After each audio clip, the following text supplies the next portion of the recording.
നിനക്ക് എന്ത് തടിയാണ്, അത് നീ എത്ര മെലിഞ്ഞതാണ്, നിന്നെ കാണാൻ ഒരു ഭംഗിയില്ല, നീ എത്ര കറുത്തതാണ്.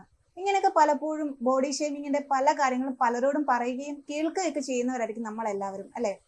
വിവാഹം കഴിഞ്ഞ് ഒരു പുതിയ ജീവിതത്തിലേക്ക് കടക്കുന്ന ഒരു സ്ത്രീയെ സംബന്ധിച്ച് അവൾ ജീവിച്ചു വന്ന സാഹചര്യത്തിൽ നിന്ന് വളരെ വ്യത്യസ്തമായ പുതിയ ഒരിടത്തേക്ക് എത്തുകയാണ്. ആ സമയത്ത് ഇങ്ങനെയുള്ള കാര്യങ്ങൾ കേട്ടാൽ അത് എത്രത്തോളം വേദന ഉണ്ടാക്കുന്ന, അല്ലെങ്കിൽ സ്വന്തമായിട്ട് തന്നെ ഉള്ള ഒരു ആത്മവിശ്വാസം കളയുന്ന ഒരു കാര്യമാണ്. ഇപ്പോൾ ആ ഒരു ബോഡി ഷേമിങ്, അതായത് വിവാഹം കഴിഞ്ഞ് വരുന്ന പെൺകുട്ടിയോട് ചെയ്യുന്ന ബോഡി ഷേമിങ് ഒരു ക്രിമിനൽ കുറ്റമായി തന്നെ കോടതി കണക്കാക്കി തുടങ്ങിയിരിക്കുന്നു. വളരെ ആശാവഹമായിട്ടുള്ള ഒരു കാര്യമാണിത്. പക്ഷെ അതോടൊപ്പം തന്നെ ബോഡി ഷേമിങ് കൊണ്ട് എന്തൊക്കെ സംഭവിക്കും എന്നുകൂടി നമുക്കൊന്ന് നോക്കാം. ബോഡി ഷേമിങ് ഒരിക്കലും കോൺഫിഡൻസ് കൊടുക്കുന്ന അല്ലെങ്കിൽ പ്രചോദനം കൊടുക്കുന്ന ഒരു കാര്യമല്ല എന്ന് മനസ്സിലാക്കുക തന്നെയാണ് ആദ്യമായി വേണ്ടത്. ഒരാളുടെ ശരീരപ്രകൃതി, അവരുടെ നിറം, അവരുടെ മുടി, അല്ലെങ്കിൽ അവർക്കുള്ള ഏതെങ്കിലും രീതിയിലുള്ള വൈകല്യങ്ങൾ, ഇതൊന്നും ഒരിക്കലും ആ ഒരു വ്യക്തിയുടെ കുറ്റമായിരിക്കില്ല. വണ്ണമുള്ള ഒരാൾ ഒരിക്കലും അയാളുടെ ആ ഒരു ശരീരപ്രകൃതിയിൽ തൃപ്തനാവണമെന്ന് തന്നെയില്ല. എപ്പോഴും അത് കുറയ്ക്കാൻ എന്ത് ചെയ്യണമെന്നോ, അല്ലെങ്കിൽ എങ്ങനെയാണ് കുറച്ചുകൂടി ഹെൽത്തി ആയിട്ട് ഇരിക്കുക എന്നുള്ളത് തന്നെയാണ് എല്ലാ മനുഷ്യരും പരസ്പരം അന്വേഷിക്കുകയും എടുക്കുകയൊക്കെ ചെയ്തുകൊണ്ടിരിക്കുന്ന ഒരു കാര്യം. ആരോഗ്യത്തോടെ ഒരാൾ ഇരിക്കുക എന്നുള്ളത് തന്നെയാണ് ഏറ്റവും പ്രധാനപ്പെട്ട കാര്യം.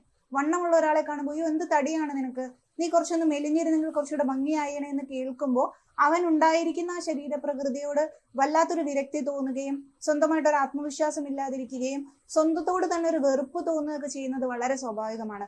തിരിച്ചും ഇങ്ങനെ തന്നെയാണ്. മെലിഞ്ഞിരിക്കുന്ന ഒരാളോട് എന്താണ് മെലിഞ്ഞു പോയത്, എന്തെങ്കിലും അസുഖമുണ്ടോ, എന്തെങ്കിലും കഴിച്ചുകൂടെ എന്ന് പറഞ്ഞ് നമുക്കറിയാവുന്ന രീതിയിലുള്ള ഡയറ്റ് പ്ലാനുകൾ പറഞ്ഞു കൊടുക്കുമ്പോൾ അതൊരിക്കലും ആശ്വാസത്തിൻ്റെതായിട്ടുള്ള ഒരു കാര്യമല്ല. ബോഡി ഷേമിങ് ചെയ്യുന്നത് മറ്റുള്ള ഒരാളെ വളരെ ക്രൂരമായി നോവിക്കുന്നതിന് തുല്യമാണ് എന്ന് പൊതുസമൂഹം ഇരിക്കേണ്ട ഒരു ആവശ്യമുണ്ട്.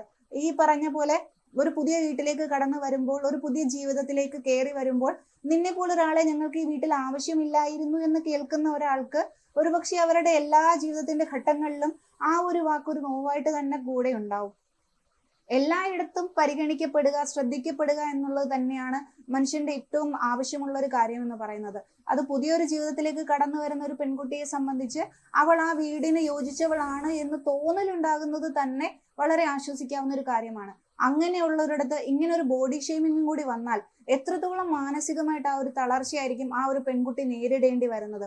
ഇത് പെൺകുട്ടിയെന്നല്ല, എല്ലാവർക്കും ബോഡി ഷേമിംഗ് എന്ന് പറയുന്നത് വളരെയധികം പ്രയാസം ഉണ്ടാക്കുന്ന, ഒരു ഡിപ്രഷനിലേക്ക് കടക്കാൻ സാധ്യത ഉണ്ടാക്കുന്ന, ആ ഒരു സെൽഫ് ഇമേജിനെ കളയുന്ന, അവരുടെ ആത്മവിശ്വാസത്തെ ഇല്ലാതാക്കുന്ന, പൊതുസമൂഹത്തിലോട്ട് ഇറങ്ങാനോ മറ്റുള്ളവരെ ഫേസ് ചെയ്യാനോ പോലും മടി ഉണ്ടാക്കുന്ന തരത്തിൽ മാനസികമായി പ്രയാസം ഉണ്ടാക്കുന്ന ഒരു കാര്യമാണ് എന്ന് മനസ്സിലാക്കി പെരുമാറുക എന്നുള്ളത് തന്നെയാണ് ഇതിന് ചെയ്യാൻ കഴിയുന്ന ഏറ്റവും നല്ല പ്രതിവിധി. നന്ദി, നമസ്കാരം.